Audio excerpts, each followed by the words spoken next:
Hello दोस्तों, आपका बहुत बहुत स्वागत है। हम बात करेंगे हिकअप की, जिसको कहते हैं हिचकी। तो इसका सामान्य नाम है हिचकी।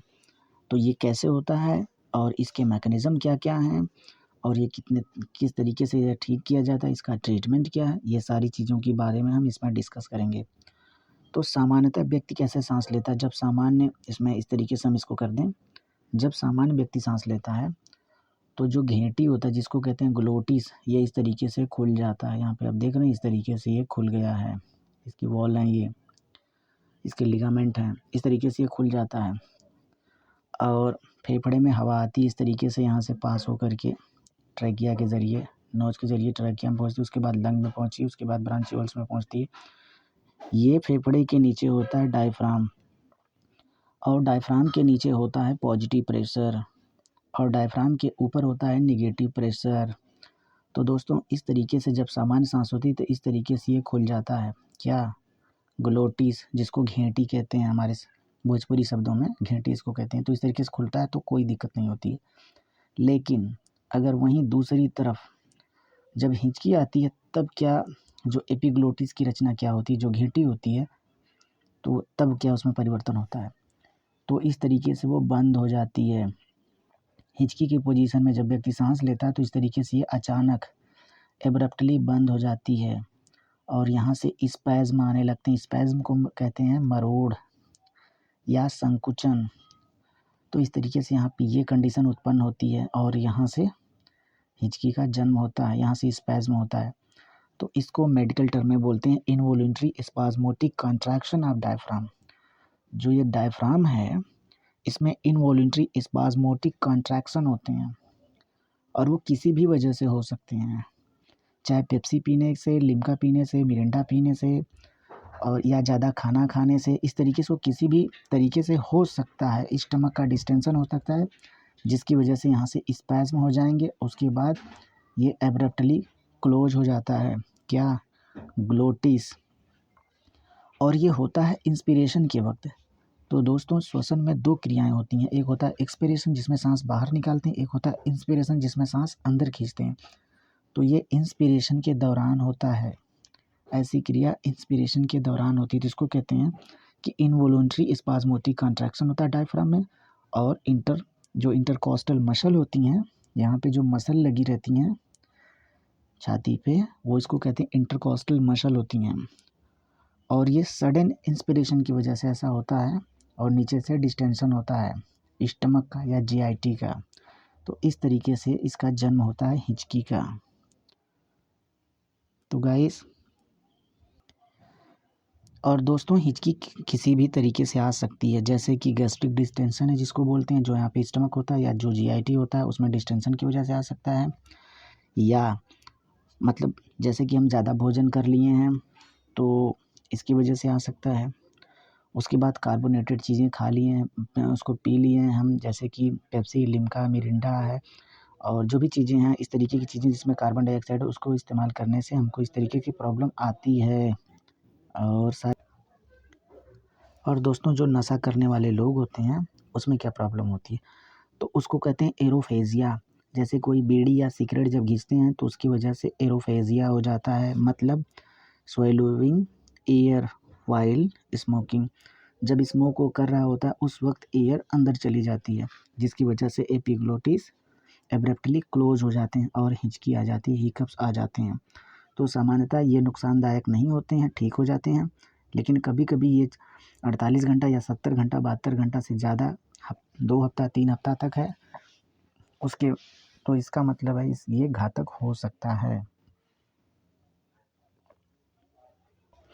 तो दोस्तों हिचकी के बहुत कारण हैं, जैसे कि कुछ स्टेरॉइड दवाइयाँ होती हैं इसकी वजह से आ जाता है, जिसको बोलते हैं स्टेरॉइड दवा होती है, उसका इस्तेमाल अगर ज़्यादा करते हैं तो भी प्रॉब्लम आ सकती है, इस तरीके की आती है। तो उसको बोलते हैं मतलब कि हिकअप्स इंड्यूस्ड ड्रग, जिसकी वजह से हिकअप आता है।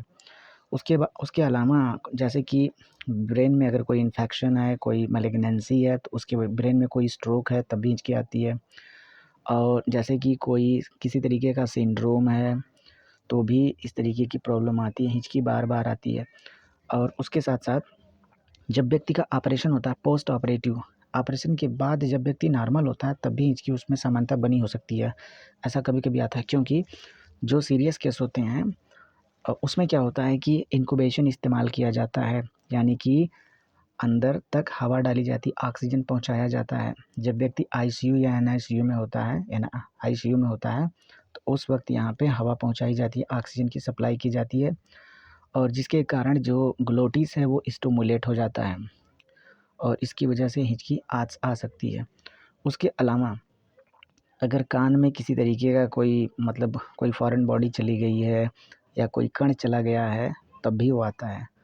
और उसके अलावा अगर लेरिंजाइटिस या फेरेंजाइटिस हो गया, यहाँ पे लेरिंजाइटिस और फेरेंजाइटिस दोनों होते हैं, लेरिंक्स और फेरिंक्स होते हैं। अगर लेरिंक्स में सूजन होती है तो उसको लेरिंजाइटिस कहते हैं, अगर फेरिंक्स में सूजन होती है तो उसको फेरेंजाइटिस कहते हैं।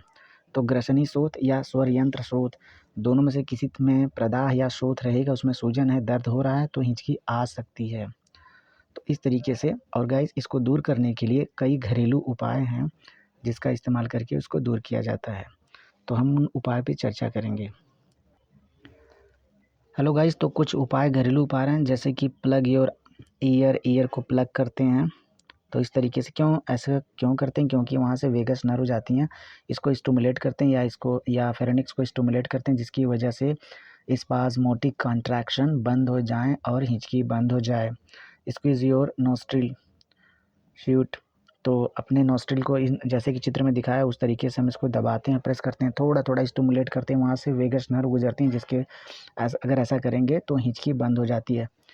और इस तरीके से हम बर्फ़ वाला पानी पीते हैं या बर्फ़ के टुकड़े को चूसते हैं और 1 चम्मच 1.5 चम्मच चीनी को फाँक जाते हैं। चीनी को दाँत से काट करके पानी से घोल के नहीं खाएँगे, डायरेक्ट उसको वैसे ही निगल जाते हैं। चीनी को चम्मच में ले करके तुरंत निगल जाते हैं।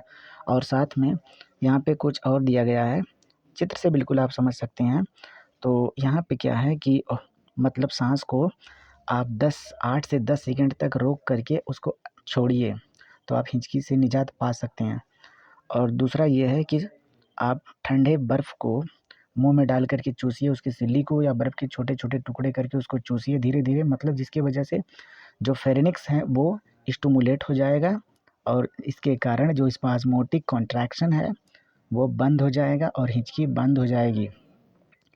ब्रीदिंग यानी पेपर बैग में आप फूँक सकते हैं, तब भी आप हिचकी से निजात पा सकते हैं। और नींबू लेकर के उसको दाँत से थोड़ा-थोड़ा जैसे चूहे काटते हैं उसी तरीके से थोड़ा-थोड़ा काटते रहिए। इसके बाद अगर ऐसा करेंगे तो वेगस नर्व स्टिमुलेट हो जाएँगी और उसके बाद हिचकी बंद हो जाएगी। या कुछ सिरका मुँह में थोड़ा-थोड़ा डालिए बूँद के हिसाब से, या आप यहाँ पे चीनी खाइए, तुरंत उसको चम्मच में लेकर के तुरंत उसको निगल जाइए। और इसमें अगला चित्र है इस तरीके का, तो आप इस तरीके से बैठिए, जो ये घुटना है, घुटना छाती में बिल्कुल स्पर्श रहे और जो पैर है वो इस तरीके से आगे की तरफ इस तरीके से रहे और ये पूरी जो मुद्रा है, पूरा जो पोस्चर वो इस तरीके से रहे। और जीभ को आप धीरे-धीरे बाहर निकाल करके उसको धीरे-धीरे स्टिमुलेट करिए, उसको सहलाइए, जिसके कारण आपको ये समस्या से आप निजात पा सकते हैं। और गाइस इसमें सबसे बड़ी बात ये है कि देखिए दोस्तों, जब आप साँस को 10 सेकंड तक रोकेंगे, 8 से 10 सेकंड तक रोकेंगे, साँस को आप रोक लिए, तो आपके बॉडी में कार्बन डाइऑक्साइड की मात्रा बढ़ जाएगी, तो उसको बोलते हैं कार्बन डाइऑक्साइड का रिटेंशन हो रहा है। जब कार्बन डाइऑक्साइड का रिटेंशन होगा, तो इसके कारण क्या होगा कि जो स्पाज़मोटिक कॉन्ट्रैक्शन डायफ्राम के हैं, वो कम हो जाएँगे और हिचकी बंद हो जाएगी। तो कार्बन डाइऑक्साइड अगर बॉडी में बढ़ता है, तो इसको बोलते हैं हाइपरकैप्निया। तो हाइपरकैप्निया की स्थिति लाते हैं, रक्त में हाइपोकैप्निया आ जाएगा। 10 सेकंड तक, 12 सेकंड तक अगर साँस को रोक सकते हैं, उसके बाद छोड़ेंगे, तो हाइपरकैप्निया की वजह से जो स्पाज़मोटिक कॉन्ट्रैक्शन होते हैं डायफ्राम के, वो बंद हो जाएँगे और हिचकी से आप निजात पा जाएँगे। तो इस तरीके से ये हिचकी का टॉपिक था। धन्यवाद दोस्तों।